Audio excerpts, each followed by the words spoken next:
Hello friends, it's getting close to Halloween and time for a new tutorial. So today I'm going to turn myself into your typical vampire. So to get started, I'm doing my levels, moving in, getting a little more light to start off with this image, a better contrast to work with the colors. Done with that. Now moving in with some selective color. I'm going to adjust my reds, kind of pump in some of the details on my skin as well as darken up the color of my clothing. And now I'm adjusting the greens in the background with selective color, as you can see there. If you look in the background, you'll see the greens moving around. Decided to pump in a little more to contrast against the reds I'm going to be putting in this image. So, moving in to the face. Now I'm going to be working with my eyes. And as you can see, I've got my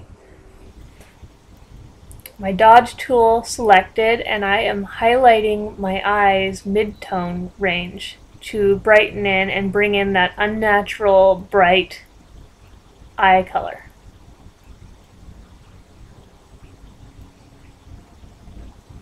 Kind of give it that monstrous look.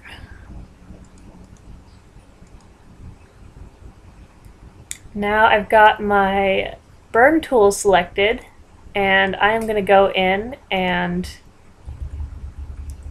burn the rims of my eyes to make my eyeliner look a little more intense. Punch it up a bit.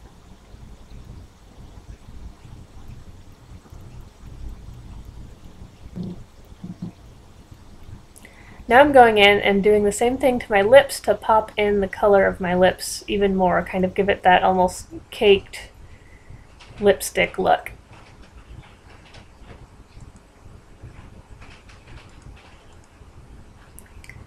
So I just selected a color and I'm using my brush tool, and I'm going to go up above my eyeliner and just rim in with a little red. I put in just a little bit too much there, so I'm going to back it up and lower the opacity, as you see there at the top, to 10%. This makes it a lot more controllable and easy to change how much red I'm putting on there. So I'm just going to intensify that a bit, do a couple layers over the top. The nice thing about using low opacities is you can paint it on and it looks less painted, even though you can use just as much as you would with a higher opacity.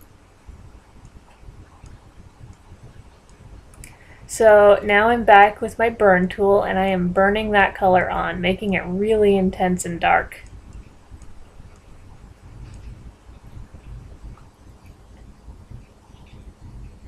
But I made a slight mistake on my left eye there, so I'm going to go back up to the top, and I need to select that upper move, and I just used my my history brush to remove some of that color from the edge. So now my eyes are looking really intense and dark, which really helps show off that excess unnatural color I put on my eyes, my irises.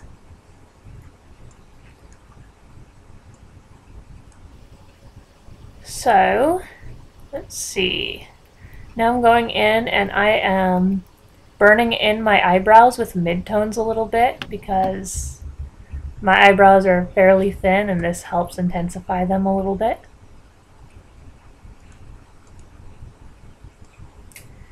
And now I just selected the desaturation tool or sponge tool, and I am removing a little color from my cheeks because I'm supposed to be undead, so can't have too much blood flushing around in there.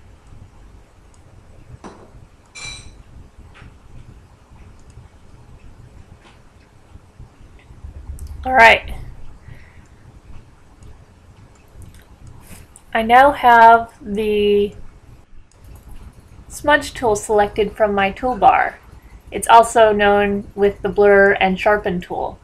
And right now I am pushing in at the rims of my teeth a little bit, particularly in between the cracks with my canines, so that I can make them look sharper.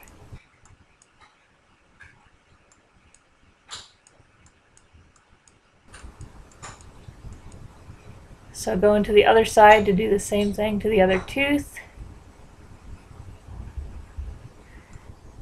And now I'm going to go in here in a sec, and I am going to use the nudge tool, and I'm going to pull down on those canine teeth now to pull them out, make them longer and pointier.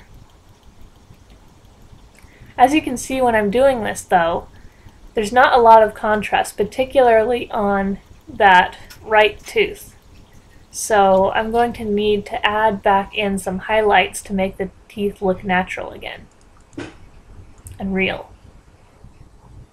So doing that now, just dodging it out a little bit. There we go. Looks like it has some volume now.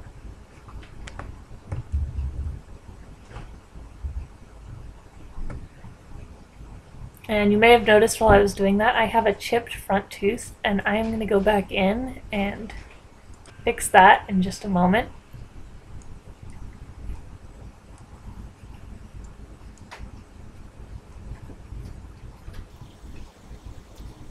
So again, using the nudge tool, I'm going to remove that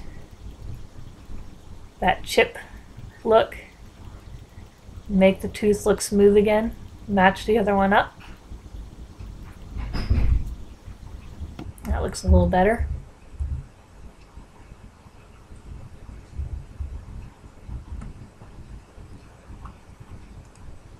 So just doing a slight bit of spot removal, and then I'm going to go in and do some highlighting on the image. So now you can see I'm highlighting my body using mid-tones highlights.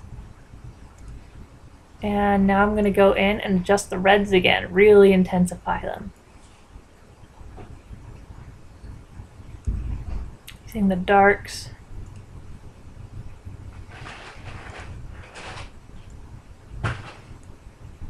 So highlight it up just a little more. And now I'm going to switch and burn out those trees along the edges to make the focus really push in a little further.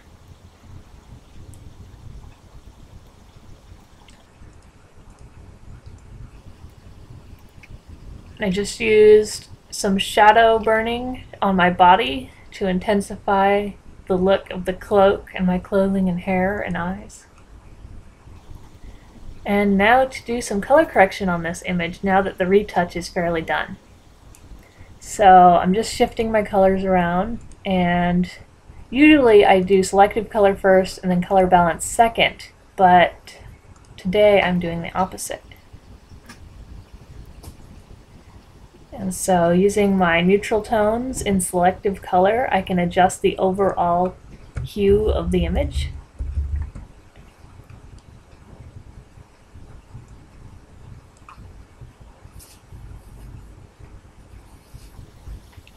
Decided to leave some of my blemishes in just because I think having some of that skin detail really makes for a more grotesque looking vampire.